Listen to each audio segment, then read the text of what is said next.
우리는 그 지난주에 그 하나님께서 아브라함과의 그 언약의 근거에서 그 유대인들에게 끝까지 이제 기회를 주시고요. 그리고 그 중에서 기회를 받아서 이제 믿는 그 유대인들을 하나님께서는 이제 구원하신다라는 말씀을 이제 함께 나누었습니다. 그래서 이와 관련된 세 가지 이야기를 지난주에 함께 나눴었거든요. 우리 첫 번째로 나눴던 이야기가 무엇이었을까요? 그렇습니다. 오해를 버리자고 그랬습니다. 이제 지난주 본문 말씀을 보시면 그 온 이스라엘이라는 그 말씀이 나오고요. 또 하나님께서는 뜻을 돌이키지 아니하신다라는 이런 단어가 나오다 보니까 그 두 가지를 그냥 보통들 그냥 마음대로 연결시켜서 모든 이스라엘 백성들은 믿지 않아도 다 구원받는데 그것은 하나님의 뜻이기 때문에 절대 돌이키지 않으신다. 뭐 이런 식으로 해석하는 사람들이 꽤 됩니다. 그러니까 이렇게 마음대로 해석하면 이제 안 되는데 그렇게 사실 성경을 마음대로 해석하는 것은 유대인들이 원조라고 그랬죠. 그래서 유대인들이 그 세례를 왜 세례 요한이 주는지도 잘 몰랐고 의미도 몰랐고 건물 성전을 왜 계속 보존하려고 하는지 그 성전의 의미도 잘 몰랐고 메시아가 도대체 어떤 분이신지도 무슨 일을 하시는 분인지도 제대로 모르는 그러니까 성경을 다 잘못 이해해서 도대체 무엇이 어떻게 되는지도 제대로 모르는 그런 삶을 살았다고 그랬습니다. 근데 이 시대도 안타깝게도 똑같은 모습을 보이고 있는데 우리는 그런 유대인들의 행위나 모습을 따라가지 말고 성경을 오해하지 말자라는 얘기를 지난주에 첫 번째로 함께 나눴습니다. 자, 그런가 하면 두 번째로 나눴던 이야기가 무엇이었을까요? 무엇을 중요하게 여기시는지 알자. 그렇습니다. 하나님께서 이제 무엇을 중요하게 여기시는지 알자 그랬는데요. 지난주 본문 말씀에 의하면 하나님께서는 그 아브라함과의 언약의 그 두 가지를 특히 이제 강조하신다고 그랬습니다. 죄를 제거하시고 그들을 경건하게 만드시고 그러니까 유대인 그 후손들을 그렇게 하신다고 그랬는데요. 그렇게 하나님께서는 그걸 언약이라고 말씀하시고 그걸 중요하게 여기시는데 그것은 유대인들에게만 적용되는 언약이 아니라 구원하신 그 이방인들에게도 똑같이 적용을 하셔서 믿는 자들에게 똑같이 죄를 제거하시고 그들을 경건하게 만들어 가신다. 그래서 우리도 이 두 가지를 정말 중요하게 여기는 신앙생활을 해나가자라는 얘기를 두 번째로 나눴습니다. 자, 그런가 하면 마지막 세 번째로 나눴던 이야기가 무엇이었을까요? 하나님께서 어떤 열심을 내시는지. 그렇습니다. 그 하나님께서 어떤 열심을 내시는지 알자 했는데 이것이 두 번째 방금 말씀드렸던 것을 좀 더 구체적으로 말씀드린 거죠. 그러니까 하나님께서는 믿는 자들의 그 죄를 그 제거를 하시는데 그렇게 제거하시고 난 다음에 그 사람들을 끝까지 놓치지 않으시고 세상 끝날까지 그들을 보호하신다라는 얘기를 먼저 말씀을 드렸고요. 그리고 경건케 하시는 것은 마태복음 그 마지막 절에 있는 말씀처럼 세상 끝날까지 너희와 함께 하심으로써 우리 안에 함께 계심으로써 우리를 예수님 닮아가는 모습으로 끝까지 그 일들을 이뤄나가시는 그런 열심을 다하신다라는 얘기를 마지막으로 나눴습니다. 그래서 사랑하는 우리 나눔 있는 교회 성도님들 모두는 하나님과 함께 무엇을 중요하게 여겨야 되는 것인지 또 무엇에 열심을 내며 살아야 되는 것인지를 다시 한번 분명하게 마음에 간직하시기를 주님의 이름으로 간절히 축원을 드립니다.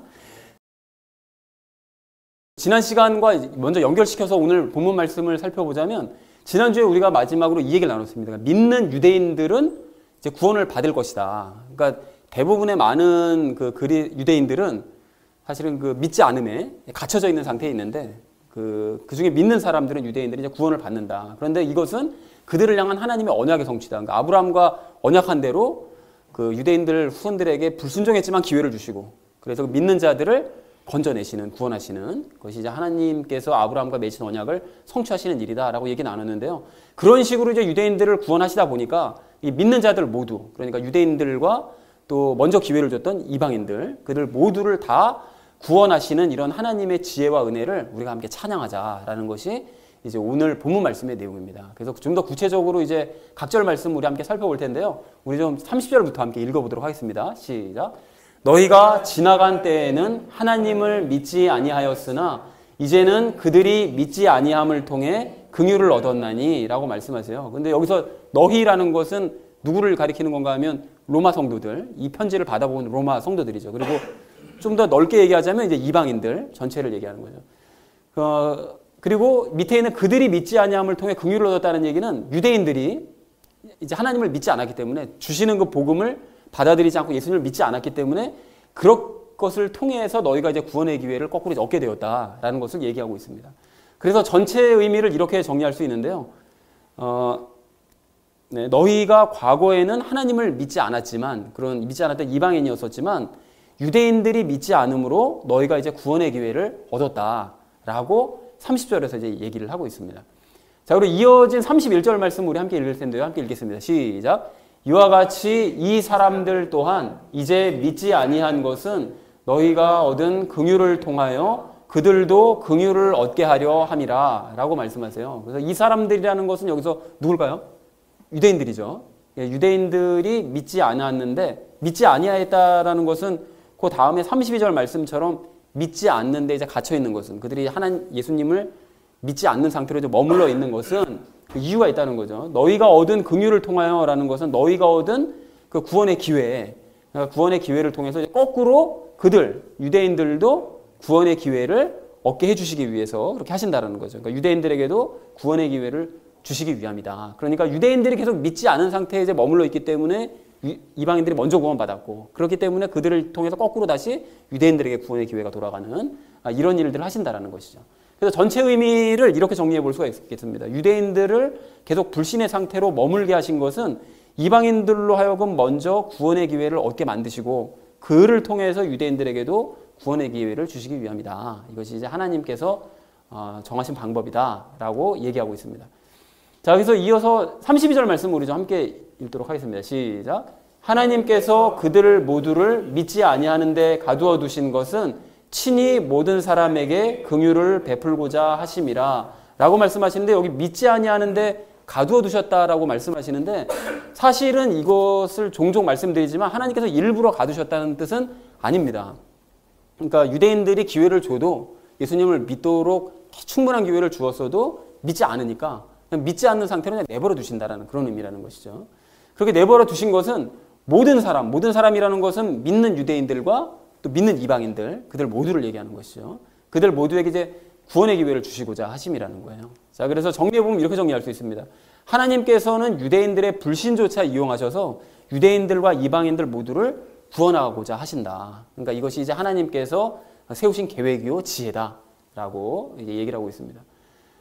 자, 그리고 이어진 33절 우리 함께 읽도록 하겠습니다. 시작. 오 깊도다 하나님의 지혜와 지식의 부요함이요 그분의 판단들은 헤아릴 수 없으며 그분의 길들은 찾지 못할 것이로다 라고 말씀하시는데, 이것은 뭐 굳이 따로 설명이 필요 없어서요, 뭐 정리하거나 설명하지 않겠습니다. 그러니까 방금 우리 나눴던 것처럼 유대인들이 믿지 아니하는 것조차도 이용하셔서 하나님께서 그런 지혜를 발휘하시고, 그 높은 그 지혜의 그 부요함을 이용을 하셔서 그 판단을 내리시고, 그 길들을 인간들이 도저히 생각하지 못하는 방법으로 모든 사람들을 다 구원해내시는 이런 놀라운 일들을 행하신다라는 것을 바울이 이제 찬양을 하고 있습니다.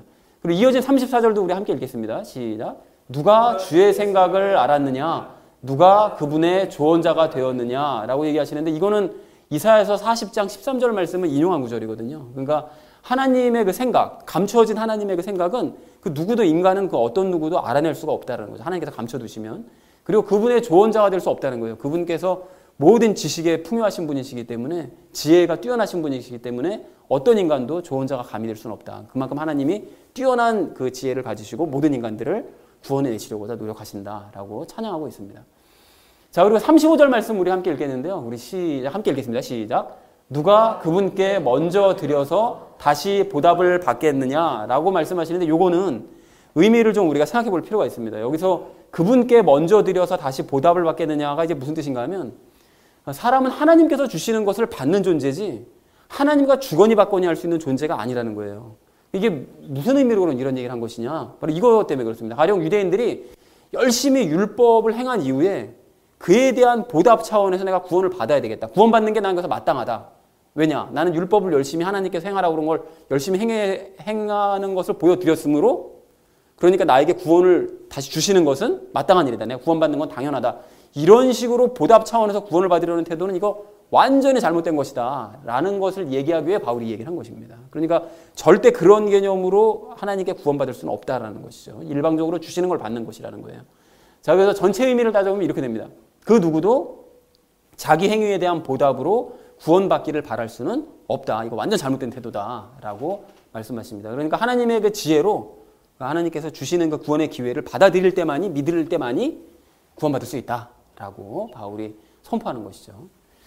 자, 그리고 마지막 36절 말씀을 우리 좀 함께 읽을 텐데요. 함께 읽겠습니다. 시작. 모든 것이 그분에게서 나오고 그분으로 말미암으며 그분께로 돌아가나니 영광이 그분께 영원토록 있기를 원하노라. 아멘. 라고 말씀하십니다. 여기서 모든 것이라는 것은 바울이 이제까지 얘기해 왔었던 구원과 그 구원과 관련된 것들, 구원의 어떤 방법이라든지 어떤 구원받은 사람이라든지 이런 모든 것들, 구원과 관련된 그 모든 것들이 그분에게서 나온다는 거예요. 그러니까 구원의 지혜와 방법은 하나님에게서 나오는 것이고, 인간이 뭐 노력한다고 해서 되는 것이 아니라 그분의 그 지혜와 방법에게서 나오는 것이고, 그분으로 말미암으며, 그러니까 그분의 열심으로 말미암아, 하나님의 열심 때문에 우리가 구원받을 수 있는 것이고, 또 그분께로 돌아간다는 거죠. 구원받은 사람들은 다 그분께로, 하나님께로 이제 돌아가게 되니라고 이제 말씀을 하고 계십니다. 그래서 전체를 정리하면 이렇게 정리해 볼 수 있습니다. 구원의 지혜와 방법은 하나님에게서 나오고, 또 하나님의 열심으로 우리는 구원받을 수 있으며, 또 구원받은 자들은 하나님께로 돌아가니, 모든 것이 다 하나님께로부터 말미암는 것이지 인간의 어떤 힘과 노력은 여기 들어갈 자리가 없다. 그러니까 우리가 그 영광이 영원토록 하나님께 있기를 원한다라고 찬양을 하고 있습니다. 자, 그래서 이렇게 정리를 하셨다면 이제 본문 말씀을 이렇게 총정리를 해볼 수가 있는데요. 유대인들이 믿지 않았기 때문에 이방인들이 구원의 기회를 얻었고, 그래서 그로 인해서 다시 유대인들이 구원의 기회를 얻게 되었다. 그러니까 주거니 받거니 인간들끼리 서로 이렇게 할 수 있도록 그렇게 하나님께서 구원의 기회를 주었다. 그런데 유대인들을 불신의 상태로 이렇게 내버려 두셨던 것은 이렇게 모든 사람들을 다 구원하시기 위함이었다. 하나님께서 유대인들을 먼저 안 믿으니까 그냥 내버려 두신 것은 먼저 이방인들 믿게 하시고 다시 거꾸로 유대인들에게 기회를 주시기 위해서 그렇게 하신 것이다. 그러므로 하나님의 지혜와 이런 지식을 우리 모두가 찬양하자. 아무도 하나님의 숨겨진 생각을 알 수 없고, 또 조언도 할 수 없고, 공로를 자랑할 수도 없다. 하나님께서 모든 일들을 계획하셨으니까요. 그래서 구원은 하나님에게서 나오고 하나님께로 말미암고 하나님께로 돌아가니 영원히 우리가 하나님께 영광을 돌리자라는 것이 오늘 본문 전체의 내용이 되겠습니다. 그리고 결론을 이렇게 정리할 수가 있겠는데요. 유대인들의 그 믿지 않음을 역이용해서 믿는 모든 사람들을 구원하시는, 그러니까 이방인들이든 유대인들이든 믿는 모든 사람들을 다 구원해내시는 이런 하나님의 지혜와 그 공로를, 그 열심을 우리 모두 영원히 찬양하자라는 것이 오늘의 결론이 되겠습니다. 자, 그리고 이렇게 이제 결론을 딱 맺으면 여기까지는 오늘 본문은 이제 결론이 잘 맺어질 수 있는데요. 그럼 그동안 구정서부터 11장까지 우리가 유대인들과 관련돼서 특집으로 이게 바울이 특별히 이제 그 할애한 이 내용들을 전체적으로 이해를 못 하실 것 같아서 제가 그 내용을 전체적으로 정리하는 시간을 좀 가지려고 합니다. 그래서 그 9장서부터 11장까지 내용을 전체적으로 쭉 정리를 해드릴 텐데요. 우리가 이런 내용들을 나눴습니다. 9장에서. 근데 이런 식으로 9장 여기 1절서부터 8절까지 내용이 이렇고요. 또 그냥 9절서부터 또 몇 절까지 이런 식으로 해서 쭉 나눴던 것이 지난 작년 10월 20일서부터 오늘까지 나눈 거거든요. 그러니까 그 내용을 모두가 다 나누려고 그러면 이게 시간이 모자라겠죠. 그래서 이 중에서 이렇게 쭉 마지막에 정리했던 이 내용 중에서 핵심되는 절들 하나씩만 골라서 말씀을 지금 이 시간 함께 정리를 해보려고 하는데요. 이 전체 내용 중에 핵심 내용이 이겁니다. 1절서부터 8절까지는. 그러니까 믿음의 약속을 받아들인 사람들이 참 이스라엘이고 아브라함의 후손이고 하나님의 자녀다라는 얘기 기억이 나시죠? 이것이 맨 처음에 선포했던 바울의 내용이었어요. 믿음의 약속을 받아들인 사람들, 믿는 사람들만이 참 이스라엘이고 아브라함의 후손이고 하나님의 자녀다. 그리고 그 다음 절이요. 그 다음 절은 몇 절까지입니까? 13절까지 내용인데 여기서 핵심 구절은 이겁니다. 하나님의 구원은 행위에 있지 않고 믿음에 있음을 보여주시려고 야곱을 선택하신 것이다. 기억나시죠? 야곱과 에서 얘기나 막 나오고 이랬던 거. 그것을 야곱을 선택하신 것을 보여주신 것은 야곱이 결국 하나님을 믿었기 때문에 야곱을 택하신 것이지, 에서는 또 믿지 않았기 때문에 그를 버리신 것이지 다른 어떤 이유가 있는 것이 아니다 라고 하나님께서 말씀하셨다는 것이죠. 그리고 그 다음 18절까지 내용은 쭉 이랬었는데요. 그 중에 핵심 구절은 이겁니다. 그런즉 구원은 원하는 자나 노력하는 자가 받는 것이 아니라 오직 믿는 자가 받는 것이다 라고 말씀을 하셨다라는 거예요. 그래서 여기까지 내용을 이렇게 정리를 해보자면 결론을 이렇게, 주제를 이렇게 요약해 볼 수 있습니다. 하나님께서는 오직 믿는 자들을 구원하신다. 다른 어떤 것이 없다. 하나님께서 뭐 예정하시는 것도 아니고, 그렇다고 뭐 자기 노력을 열심히 한다고 해서 구원하시는 것도 아니고, 오직 믿는 자들을 구원해 내시는 것이다 라고 여기까지 결론을 내리셨다는 거죠. 그리고 그 다음 이후의 그 내용들은 그 앞의 내용, 그러니까 하나님을 믿는 자들을 구원하신다는 것과 연결지어서 계속 이야기가 전개가 될 수가 있는데요. 이렇습니다. 그러므로 그렇게 하나님께서 믿는 자들을 구원하심으로 하나님께서 유대인들을 참으시다가 깨버리시고, 그런 얘기 기억나시죠? 그 질그릇과 존귀한 그릇. 그러니까 유대인들이 그렇게 끝까지 믿지 않기 때문에 그걸 참아내시다가 결국 그 그릇을 깨버리시고, 그리고 믿는 유대 이방인들을 존귀한 그릇으로 만드신다 할지라도 우리는 아무런 반발을 할 수가 없다. 왜냐하면 하나님께서는 믿는 자들을 구원하시니까 라고 얘기를 하셨었다라는 것이죠.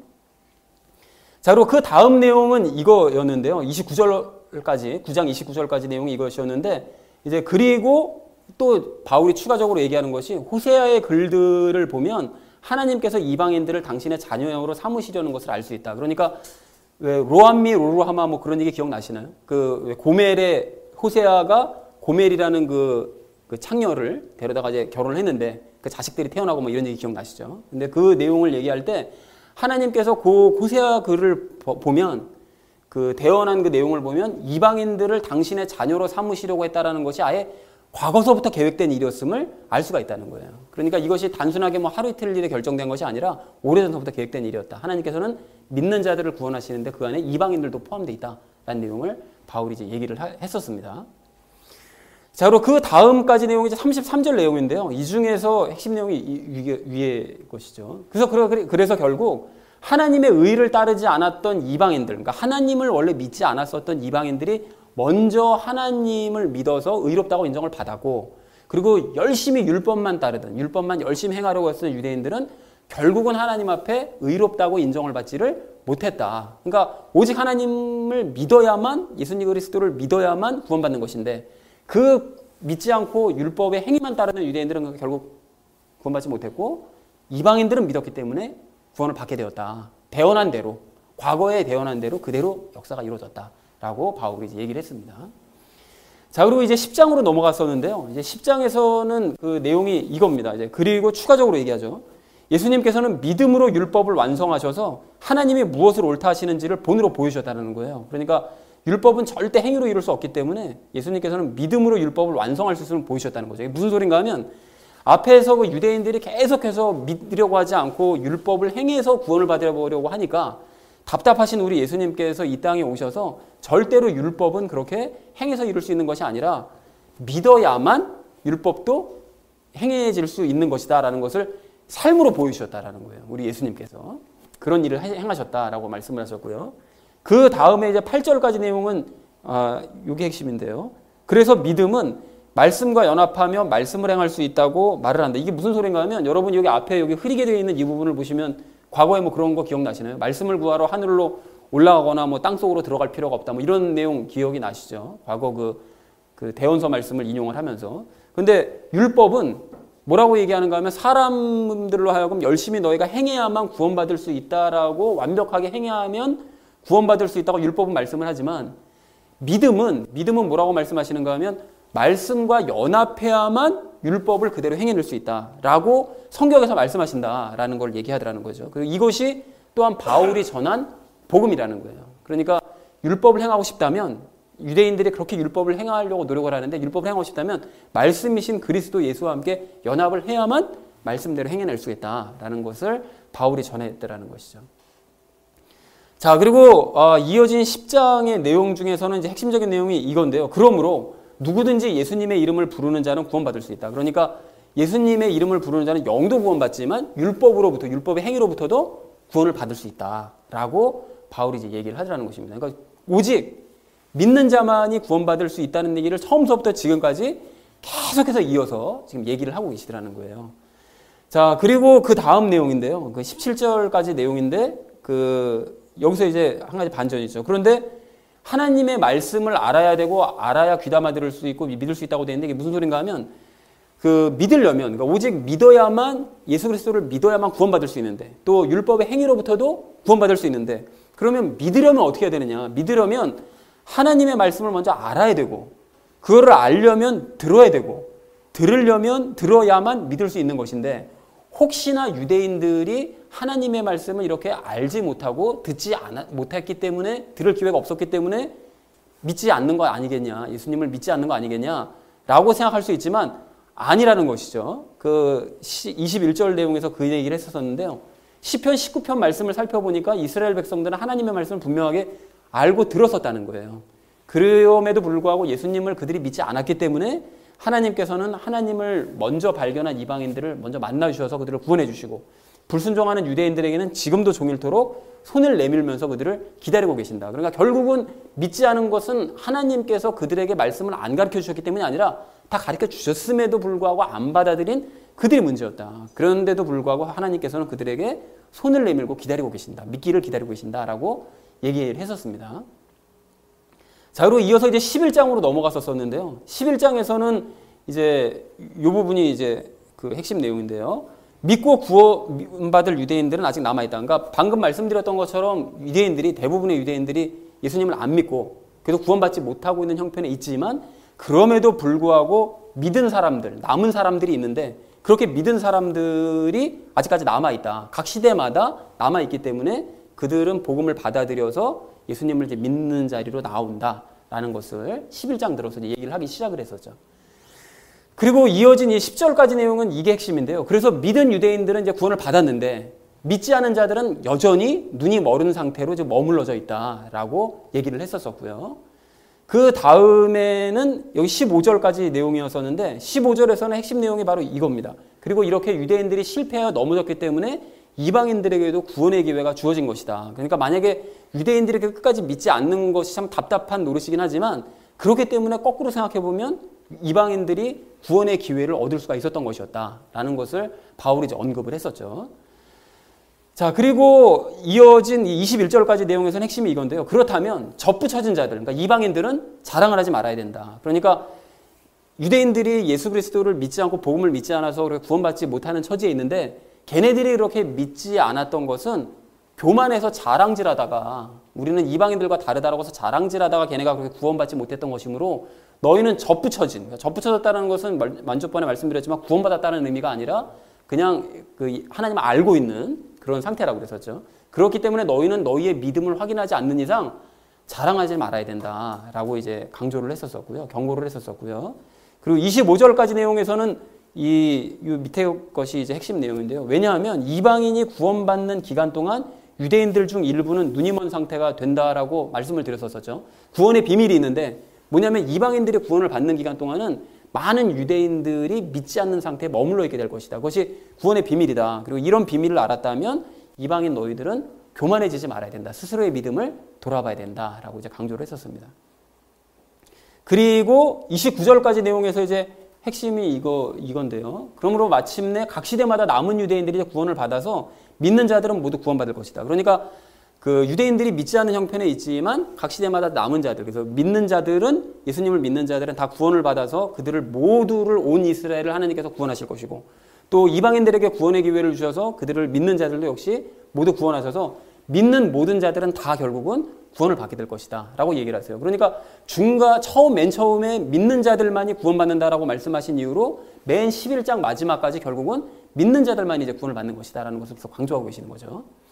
자, 그래서 여기까지 이제 이렇게 정리를 쭉 해보셨다면 이 중에서 방금 나눴던 것 중에서 중요한 점들을 4가지로 이렇게 정리를 해볼 수가 있습니다. 첫 번째는 오직 믿는 자들만이 구원받는다.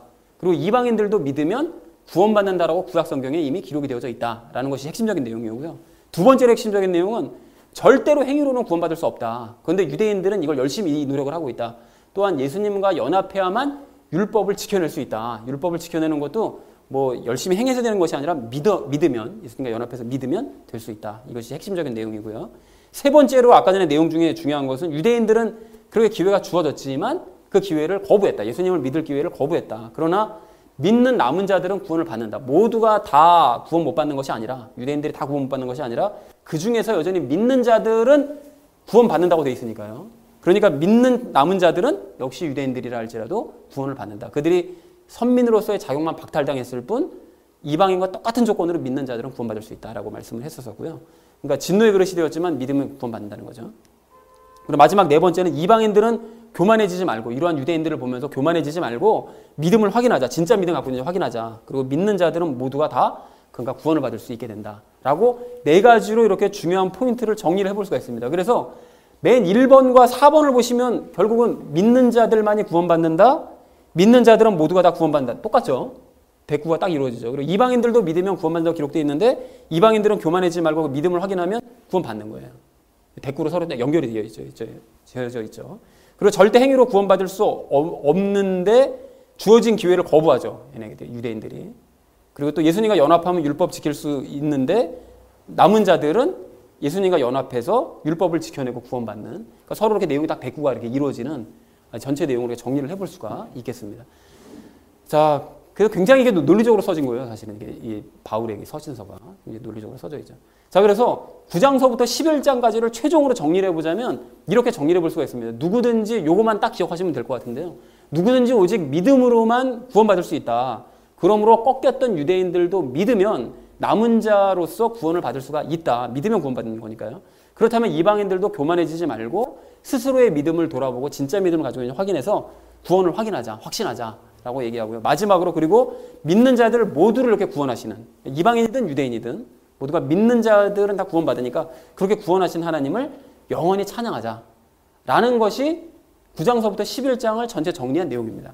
여러분 정리가 되셨죠?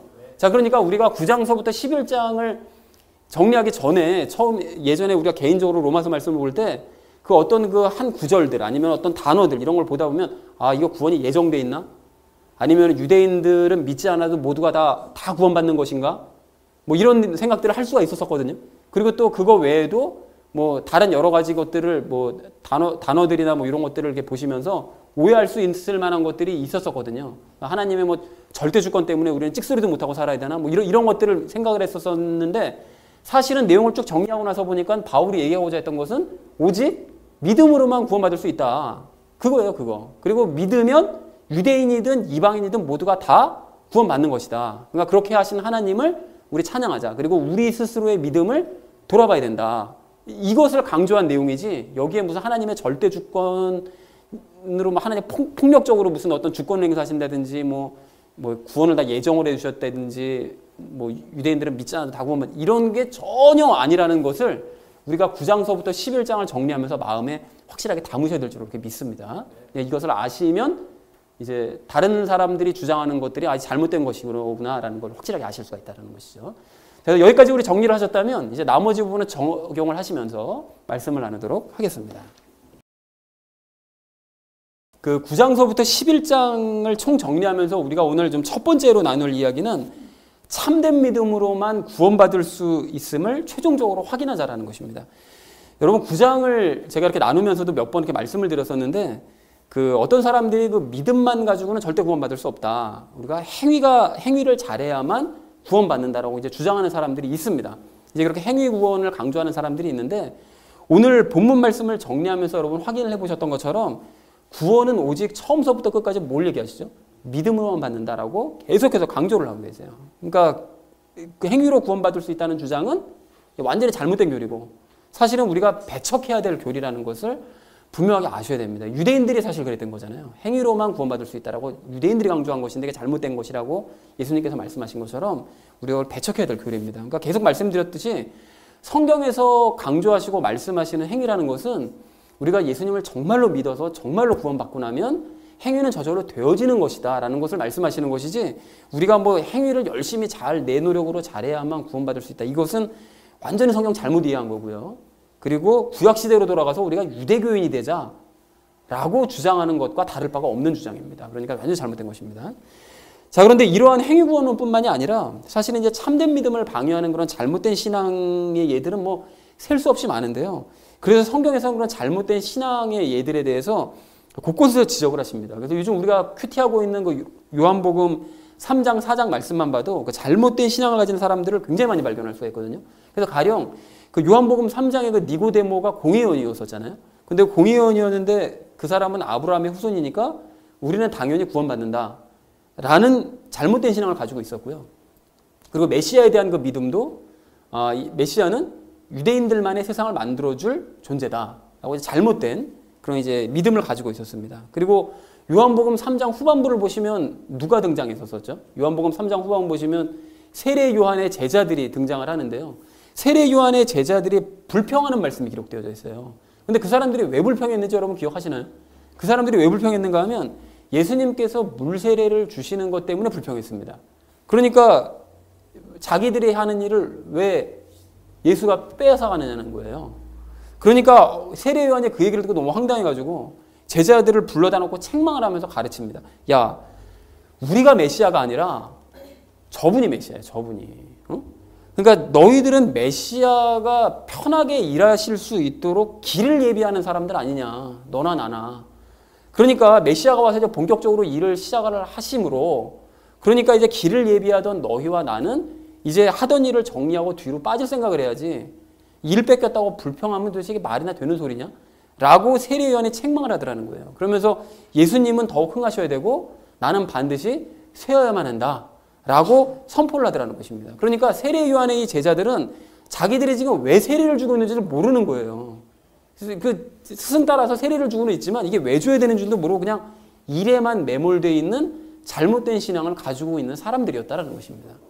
그리고 또한 4장에 들어서는 사마리아 여인이 등장하죠. 근데 사마리아 여인은 하나님을 믿던 사람이었어요. 하나님께 예배를 어떻게 드려야 됩니까? 라고 이제 여쭤보면서 하나님을 믿는다고 하면서도 사실은 예수님과의 대화를 보면 능력 있는 남자 만나서 편하게 살 생각만 하는 굉장히 좀 낮은 수준의 그런 신앙을 가지고 있었다는 사실을 알 수가 있고요. 그리고 무엇을 섬기는지도 그냥 모르는 채 우상 하나님을 섬기면서 그러면서 장소에만 연연하는, 그리심산에서 예배드리는 게 진짜 예배 아니냐라고 그렇게 장소에만 연연하는 그런 신앙을 가지고 있더라는 것입니다. 그런가 하면 지난 금요일 날요, 큐티의 내용도 보니까 예수님께서 갈릴리 가나로 가셨잖아요. 근데 갈릴리 가나로 돌아가셨을 때 갈릴리 가나의 어떤 귀인이 메시아를 어떤 식으로 메시아를 생각하는가 하면 자기 소원을, 그러니까 내 아들을 고쳐주실 메시아, 그러니까 내 소원을 이루어줄 그런 존재라는 그런 잘못된 믿음을 가지고 있더라는 것입니다. 그래서 많은 유대인들이 그랬던 것처럼 그 사람도 그냥 기적이나 바라고 또 보지 않으면 믿으려고 하지 않는 그런 신앙을 이제 가지고 있더라는 것이죠. 그런데 예수님께 책망을 받은 이후에 그 사람이 이제 보지 않고 믿어요. 너희가 어쩜 이렇게 보지 않으면 믿으려고 하지 않냐. 그러니까 그 얘기를 듣고 제가 믿습니다 라고, 아들이 고쳐질 것을 믿습니다 하고 아들이 멀리 떨어져 있는데도 그걸 믿죠. 이제 그렇게 믿어가지고 결국은 예수님을 가족들과 함께 메시아로 믿게는 되는데, 어쨌든 간에 이처럼 이제 많은 사람들이 자기 소견에 옳은 대로 그냥 믿는 잘못된 신앙을 가지고 있다는 것을 요한복음 말씀을 통해서 계속해서 이제 지적을 하시더라는 것입니다. 그리고 이런 잘못된 신앙의 모습은 그때만 그랬느냐? 당연히 아니고 이 시대에는 셀 수 없이 더 많은데요. 그동안 제가 수차례 그런 얘기를 많이 드렸었죠. 그런 예는 셀 수 없이 많지만 예전에 성경 공부 시간에 나눴었던 한 예화가 있어서 다시 한번 읽어드릴 테니까요. 여러분 여러분 들어보십시오. 어렸을 때 어떤 사람의 고백입니다. 어렸을 때 교회를 다녔거든. 하루는 목사님이 형광등을 교체한다며 사다리에 올라가서 근데 으어허 하면서 어설프게 떨어지더라고. 교회 사람들이 나타나서 목사를 들고 가대. 한 10분 흘렀나? 사람들이 관을 들고 나타난 거야. 목사님이 돌아가셨다고. 애들 막 울고불고 난리 났지. 예수님은, 근데 선생님들이 이렇게 얘기한 거예요. 예수님은 3일 만에 부활하셨죠? 여러분의 믿음이 크면 목사님도 부활하실 거예요. 여러분 예수님을 믿으세요? 근데 거기 모인 초딩들이 일제히 큰 소리로 예 믿어요. 그러니까 갑자기 목사님이 관뚜껑을 걷어차고 벌떡 일어나더니 여러분의 믿음이 커서 제가 이렇게 부활했습니다 라고 하는 거야. 초딩들 울면서 달려가서 목사님 끌어안고 난리, 그리고 킥 이렇게 해서나더라고요. 그런데 그 다음에 마지막 결론이 너무 황당합니다. 난 이 이후로 교회 안 갔다. 이게 결론이에요. 자, 그래서 여러분 내용은 참 웃긴데, 결론은 너무 슬픈 얘기 아닙니까 이게? 그러니까 이 교회에서 잘못한 게 뭐냐 하면, 뭐가 잘못했습니까? 뭘 잘못했는가 하면 예수님의 참된 부활하고 목사의 부활 쇼는 사실 동등선상에 놓을 수가 없는 거죠. 이거는 무슨 그 부활이 그 의미가 아니잖아요. 근데 그런 성질이나 의미가 아닌데 그 둘을 교묘하게 동일시해서 애들에게 보여준 것이 일단 잘못한 것이고요. 더 중요한 건 뭐가 잘못한 건가 하면 애들에게 예수님을 믿으세요? 라고 물어봤을 때 뭘 믿냐고 물어보는 것일까요? 목사님이 다시 살아날 것을 믿으세요? 이걸 물어본 거잖아요. 그러니까 이것을 물어봤다는 것은 결국은 내가 원하는 대로 될 것을 믿으면, 그러면 그게 믿음이라고 가르친 거죠. 그리고 내 소원대로 이루어질 것을 아주 강하게 믿으면 그것이 큰 믿음이다. 그러니까 여러분이 아주 정말 믿음이 커가지고 내가 이렇게 부활했습니다라고 목사님께 얘기하잖아요. 그러니까 내가 될 것을 강하게, 내가 원하는 대로 될 것을 강하게 믿으면 그것이 큰 믿음이라고 선생들 수없다 이렇게 생각한 거죠. 그리고 또 그것을 애들에게 그대로 가르친 것이 이것이 잘못이라는 것입니다. 자, 그러니까 요한복음 4장 48절에서 예수님께서 뭐라고 그러셨죠? 너희는 표적과 이적들을 보지 못하면 도대체 믿으려고 하지 않는다라고 그렇게 말씀을 하시잖아요. 그리고 또한 4장 44절에서는 그러한 태도를 나를 존경하지 않는 태도다라고 말씀하세요. 봐야만 믿으려고 하는 그런 태도는 나를 존경하려고 하는 태도가 아니다. 이렇게 말씀하셨는데 그 교회에서는 아이들에게 내 소원대로 이루어지는 믿음, 봐야만 믿는 믿음, 이걸 가리키니 이게 예수님께 지금 정면 도전하는 잘못된 믿음을 그 애들에게 가르친 이런 큰 잘못을 저지르고 있더라는 것입니다. 자, 그러니까 우리는 믿되 그 교회의 선생들과 목사들과 아이들처럼 도대체 뭘 믿는 줄도 모르고 예수님 믿습니까? 그러면 네, 믿습니다. 이래서는 안 된다라는 거죠. 도대체 뭘 믿냐는 거예요. 내가 원하는 대로 이루어질 걸 믿는 게 그게 믿음이냐는 거예요. 절대로 그래서 안 된다라는 것입니다. 그런 의미에서 여러분 우리가 최근에 그 묵상했었던 요한복음 4장의 그 사마리아 사람들 그 고백, 그 여인에게 전도받아서 그 예수님께 온 그 사람들의 고백에 우리가 주목할 필요가 있는데요. 그 사람들이 예수님을 만나서 이틀 동안 함께 이제 지내면서 그 성경에서 그 사람들에 대해서 묘사한 내용, 그리고 그 사람들의 고백, 정말 주목할 필요가 있습니다. 여러분 너무 귀하거든요. 한번 들어보십시오. 그분의 말씀으로 인해 더욱 많은 사람이 믿고 그 여자에게 이르되 이제 우리가 믿는 것은 내 말 때문이 아니니 이는 우리가 직접 그분의 말을 들었고 이분께서 참으로 세상의 구원자 그리스도이신 줄을 알기 때문이라 하였더라. 이렇게 고백해요. 그러니까 유대인들은 이 사마리아 사람들 고백이거든요. 이게. 유대인들은 무엇을 예배하는지 안다고 하는 거 유대인들은 정작 보지 못하면 도무지 믿으려고 하지 않는 그런 사람들인데 사마리아 사람들은 기적 하나도 안 봤어요. 예수님께서 거기서 기적 일으키셨다는 내용이 없습니다.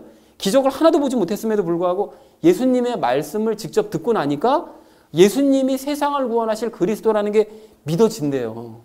아, 이걸 선포하더라는 거예요. 우리가 말씀 듣고 나니까 아, 이분이 그리스도구나 이렇게 믿어지더라는 거예요. 너무나 귀한 고백을 하더라는 것입니다. 그러니까 우리도 그들과 같은 고백을 하려면 그들과 같은 진짜 믿음을 가지려면 어떻게 됩니까? 예수님의 말씀을 직접 들어야죠. 그런데 예수님의 말씀을 어떻게 하면 직접 들을 수 있을까요? 어떻게 하면 들을 수 있는가 하면 성경을 읽으면 예수님의 음성을 직접 들을 수가 있는 줄로 믿습니다. 자, 그래서 그렇게 성경을 우리가 전체적으로 읽었어요. 읽으면서 예수님께 직접 들은 말씀이 뭐냐? 예수님께서 도대체 무엇을 진짜 믿음이라고 말씀하시는가? 우리가 들은 음성을 생각을 해봤더니 뭐였습니까? 예수님을 믿되 뭘 믿는 거죠? 세 가지 믿는 거죠.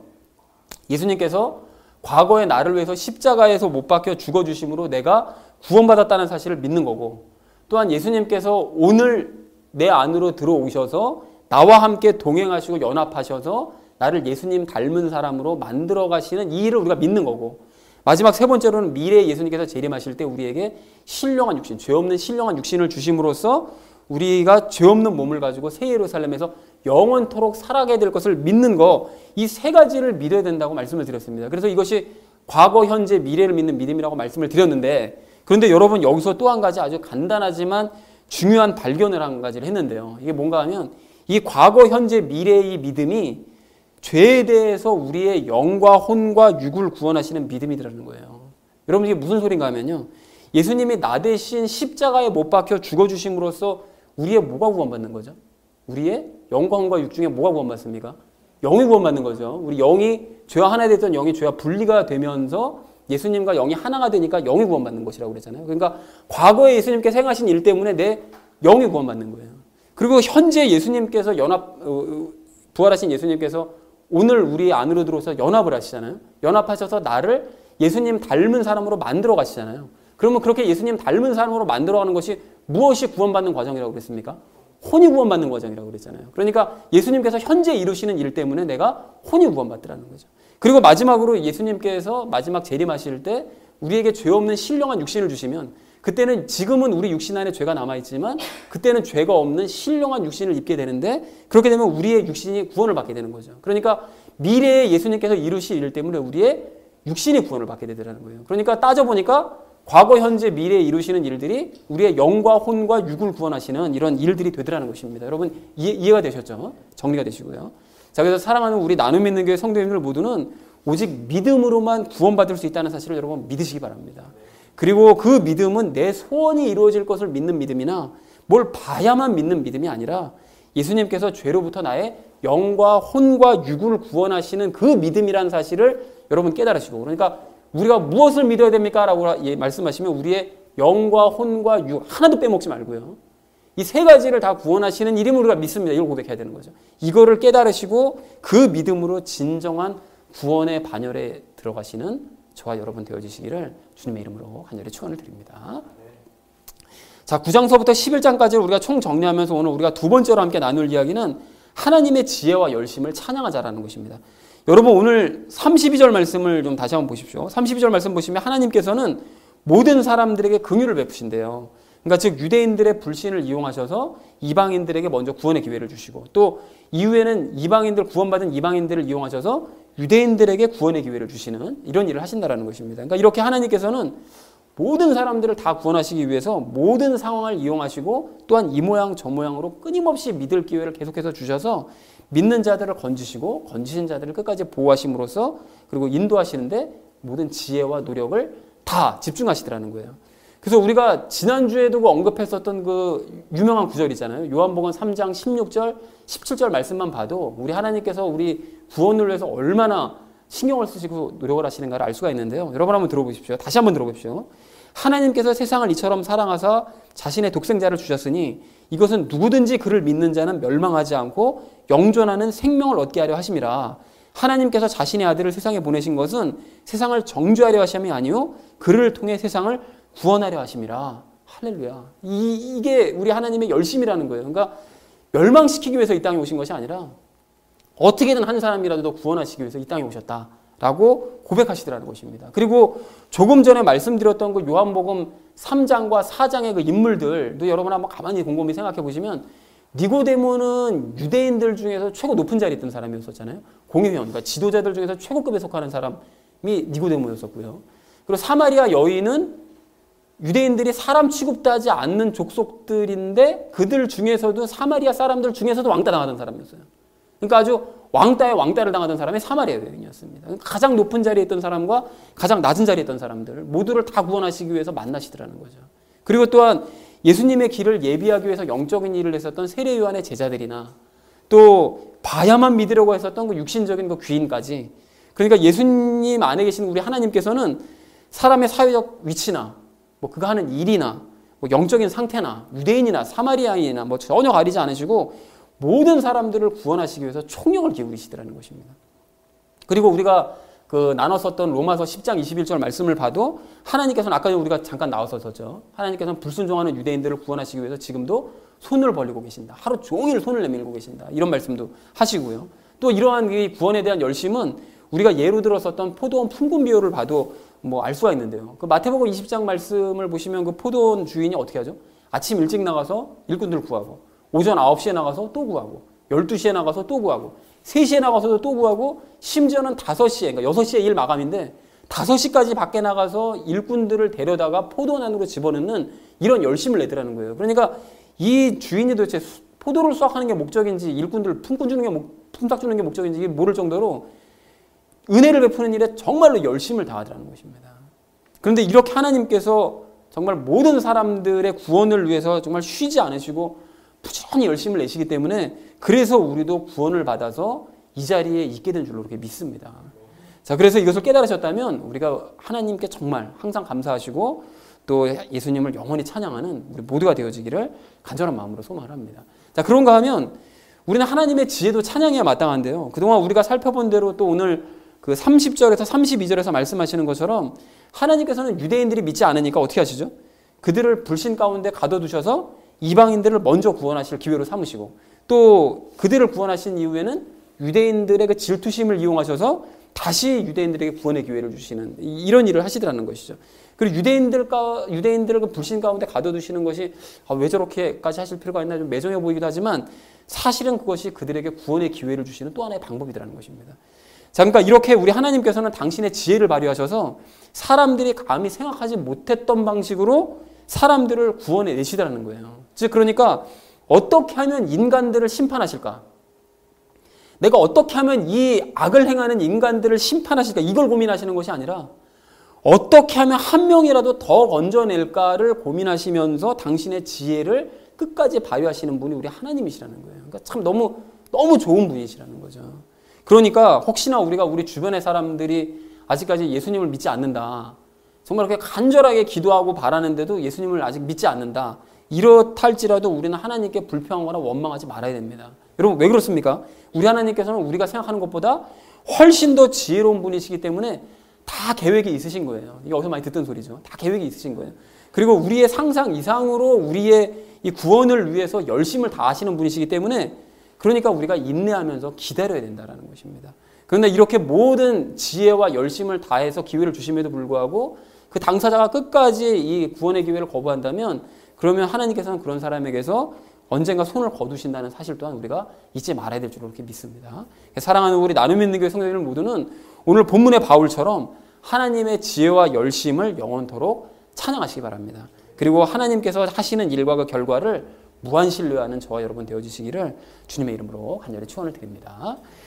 자, 9장서부터 11장까지를 총정리하면서 오늘 우리가 마지막 세 번째로 함께 나눌 이야기는 교만해지지 말자라는 것입니다. 여러분, 그 앞선 그 로마서 9장 25절, 26절 말씀을 통해서 우리가 호세아 대언자의 말씀을 이렇게 인용한 것을 우리가 봤었을 때 아까 전에 잠깐 말씀드렸었죠. 근데 우리는 과거에 하나님 앞에서 로루하마와 로암이었어요. 그러니까 고멜의 자식들이었다는 거죠. 창녀였던 고멜의 자식들. 그러니까 로루하마와 로암미의 뜻을 찾아보니까 은총을 입지 못하고 하나님의 백성이 아닌 자들이라고 의미가 되어 있었거든요. 그러니까 우리는 은총 입지 못하고 하나님의 백성도 아니었던 그런 사람들이었습니다. 그런데 그랬던 우리가 이제 오직 예수님을 믿었다는 이유만으로 접붙여졌죠. 그리고 접붙여진 이후로는 잘 인도하시는 대로 따라갔더니 결국은 믿음으로 말미암아 진짜 믿어서 우리가 예수님과 연합해서 뿌리로부터 기름을 지금 공급받고 있는 중에 있습니다. 그래서 한 번도 빠짐없이 우리가 다 이렇게 돼야 되겠죠. 자, 그래서 우리가 이렇게 아무것도 아니었던 우리의 과거를 난 정말 과거에 아무것도 아니었는데 라는 걸 우리가 기억하고 구원을 위해서 우리가 하는 일이 아무것도 없다는 사실을 인정을 한다면 우리는 교만해질 수 없는 줄로 믿습니다. 자, 그러나 유대인들은 그러지 않았는데요. 유대인들은 스스로가 한 것이 아무것도 없다는 사실 그리고 자기 자신이 아무것도 아니라는 사실을 인정하지 않았기 때문에 교만에서 벗어나지 못하더라는 거예요. 그래서 포도원 품꾼 비유에서 첫 번째 들어왔던 그 품꾼들이 처음에는 자기를 고용해준 주인에게 감사했겠죠. 그렇지만 마지막에 들어온 사람들을 대접하는 그 주인을 바라보면서 불평하잖아요. 어떻게 이럴 수 있냐. 불평하면서 자신들이 어떤 존재였는지를 까먹은 거죠. 자신들도 품꾼에 불과한 건데 자기들이 마치 주인인 것처럼 주인 보고 막 이래라 저래라 막 요구하는 거잖아요. 그러니까 어떤 존재인지를 까먹어서 마지막이 되어버렸던 것처럼 유대인들도 하나님 그렇게 오해하고 또 자신들이 뭐나 되는 줄 알고 마땅히 우린 대접받아야 된다 이렇게 착각해가지고 교만에서 빠져나오지 못하더라는 것입니다. 근데 마찬가지라는 거죠. 여러분 우리가 로루하마와 로암이었었다가 참 올리브나무에 접붙여진 가지에 불과하다는 이 사실을 혹시나 기억하지 못하거나 또 아무런 공로도 없이 그냥 참 올리브나무와 연합되었다는 사실 혹시 기억하지 못한다면 자칫 우리도 교만해져서 꺾여진 사람들을 보면서 그들을 조롱하고 비웃는 사람이 될 수도 있다는 것입니다. 우리가 과거를 기억하지 못하면요. 그래서 여러분 어제 그 큐티하신 그 새로 시작한 그 요한복음 5장 말씀을 보시면 그 38년 된 병자가 등장을 하잖아요. 근데 보셨다시피 이 사람이 좀 문제가 있습니다. 무슨 문제가 있는가 하면 어제도 예수님께서 이제 네 병이 오래됐구나. 너 낫기 원하냐? 이렇게 물어보셨으면 제가 낫기 원합니다. 라고 그냥 얘기하면 되잖아요. 마침 이게 지난주 아동부 시간에도 이 부분을 나눴거든요. 근데 애들도 그 얘기를 딱 보면서 그걸 대뜸 알더라고요. 예수님께서 물어보시면 그냥 그 얘기만 대답하면 되는데 자꾸 쓸데없는 얘기만 한다는 거죠.